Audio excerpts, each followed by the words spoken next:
Welcome to the Cabral Concept, where board-certified naturopath and integrative health practitioner Dr. Stephen Cabral shares how he was diagnosed at the age of 17 with a life-altering illness and given no hope for recovery. It was only after studying and traveling all over the world did he discover how to combine ancient Ayurvedic healing practices with state-of-the-art naturopathic and functional medicine to fully rebalance the body and re-energize it with life. It's time to discover how to get well, lose weight, and finally feel alive again. And now, here's your host, Dr. Stephen Cabral.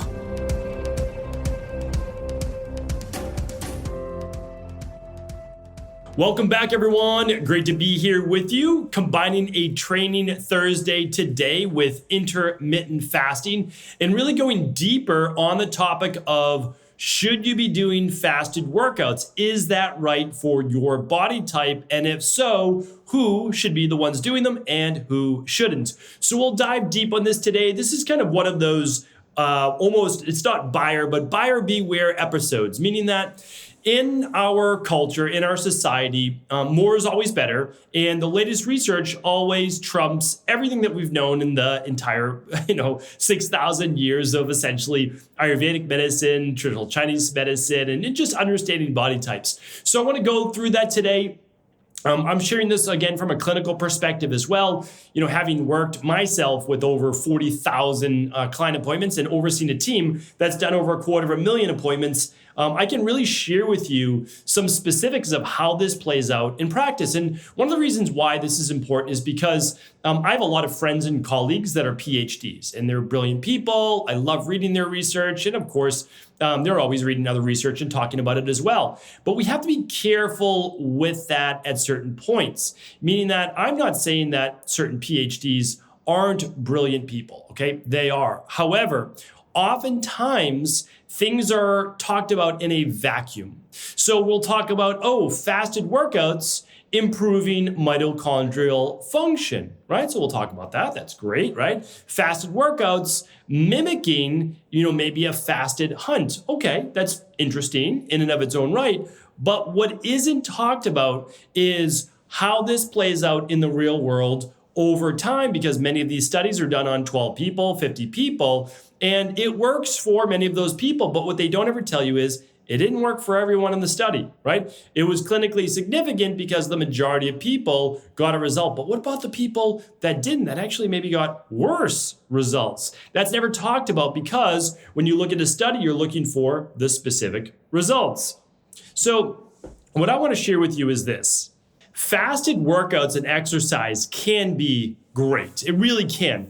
And I've talked about this before, especially for weight loss. I've spoken about fasted cardio before, which I actually think is far more beneficial than fasted weight training, because I think fasted weight training, I know fasted weight training has a lot more intensity on the nervous system, and the neurological breakdown is often not spoke about as much. So do I think that you could certainly do a fasted workout with weight training once a week or every couple weeks to stimulate a greater strain on your mitochondria and nervous system? Sure, I absolutely do believe that if your body is recovered, if your body is strong, and if you're not dealing with a lot of the things that I'm going to be talking about here today. Now, fasted cardio is a little bit different, and it does work, I believe, and I've seen in my practice exceptionally well for restoring healthy, normal levels of blood sugar and for burning more body fat. Absolutely. Now, this is also regardless of what you're looking at in terms of your macronutrients or total calories for the day. Try it out, fasted cardio, especially first thing in the morning. Again, the bodybuilding community has known this for 100 years, and we've seen it play out really well in private practice as well, especially for those people who wake up with an AM glucose level above a 90. All right, so let's get right into it. So what I want to share with you is this. Let's consider now two camps of people. Those who should do fasted workouts and those who shouldn't. Now, let's go over those who should not. And let's define also what's a fasted workout. Well, a fasted workout is, in my opinion, it's typically your first thing in the morning workout, or maybe even it's mid-morning or before lunch, where you haven't eaten for the past 12 hours. Okay, so intermittent fasting is typically considered 12 hours or more. So if you're going from 6 at night to 6 in the morning and you're doing a 6:30 a.m. workout, that's a fasted workout, whether it's fasted cardio or fasted weight training. Let's put high intensity interval training in with weight training. Let's put anything anaerobic in with weight training, and let's just have cardio with aerobic based training, right? So a walk or cardio, not sprints, would be considered more aerobic based, okay? There are different workouts. They're classified differently. They certainly use glucose differently. They use mitochondria differently. We're not going to dive deep on that today, but that's what we're talking about. Now, let's say, okay, you don't eat breakfast, you just have coffee or something like that. And I did a podcast on which foods break a fast and which foods don't. But let's say you do an 11 a.m. workout and then your first meal is typically then at noon. Okay, well, that's considered a fasted workout. What I wouldn't consider a fasted workout is that you have breakfast, you have lunch, which I'm not saying there's anything wrong with that, right? And then you do your workout at 4 o'clock, but you finish lunch at 12:30. I don't think I would consider that a fasted workout. Yeah, your blood sugar hopefully is returned back to normal, but I just wouldn't consider that a fasted workout. All right. So let's talk about it, that it's on an empty stomach and that your body is done processing whatever that meal has been. And then we can debate again, fasted being, is it been 5 hours, 6 hours? Maybe, right? But that'll be the in-between stage that you'll see play out on today's show. So let's get right into it. So who should not be doing a fasted workout? Well, all of the people that are experiencing lows. So those lows are going to be lower blood pressure, typically lower blood sugar, and oftentimes they are people that are lower body weight or might be in a more low catabolic state, which means that their body is typically breaking down or they are more leaning towards catabolism. Now, that means that they need a good amount of calories and carbohydrates in order to sustain weight. They typically need more sleep than the average individual in order to feel recovered. They're more sensitive towards, let's say, like saunas and cold plunges. They're the people that are more of a Vata body type or ectomorph body type. And this is really important to look at because, in my opinion, these people have a much more sensitive nervous system. And again, it's not really my opinion. This is pretty well played out in terms of science. You can look at norepinephrine levels, dopamine levels, etc. And you can simply see that these people are in more of a sympathetic nervous system state, more of a fight or flight based state. And by having them exercise fasted, it places a greater stress on their nervous system, which is also a bit more stressed in the first place. They run at a higher octane. They have a higher metabolism. So now you're asking them to work out more on empty.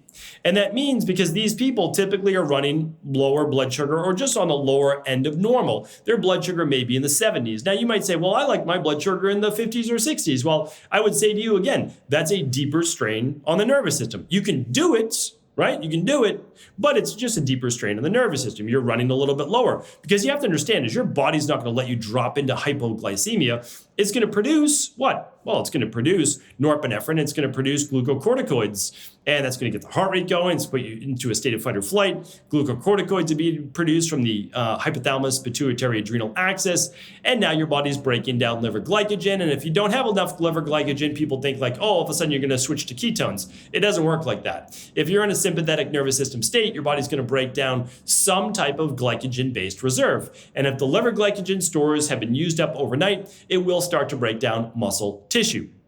And again, I've done many shows in this. That's why for many people, fasting until lunch has been detrimental for their actual metabolism because yes, they've been losing weight, but the predominance of that has actually been muscle mass. And that's very clearly and well documented. Now, again, I did a follow-up podcast where the way that you prevent that is actually through weight training. And that's the nice thing because people who weight train, then they can do the longer fast if their bodies are strong enough, but they don't get all that detrimental effect. So here's the thing. This is really what it comes down to, is that we have to ask ourselves, why are we doing anything, right? Why are we doing fasted cardio? Why are we doing fasted weight training? Is it because someone on a podcast or you read an article said that you should be doing it? Even if they said that, you have to ask yourself, am I the person that they were speaking about? Because the answer may be no. And it's going to be no in at least 25% of the cases, at least, probably a third, right? So it just may not apply to you. And it actually may not only apply to you, it may be detrimental. So if you're someone who loses weight more easily, doesn't recover as quickly, is more run down more easily, needs to eat a good amount of calories and carbohydrates, typically trends more towards low blood sugar or towards low blood pressure, even if you don't have those things, doing a fasted workout probably isn't going to give you any benefits, and at worst is detrimental to your overall health because it puts you in a greater state of stress. So is that what you're looking for? And every once in a while you may be. When you're recovered, you're feeling great, your HRV is strong, and you're saying, okay, I'm just going to move that hormetic stressor a little higher today.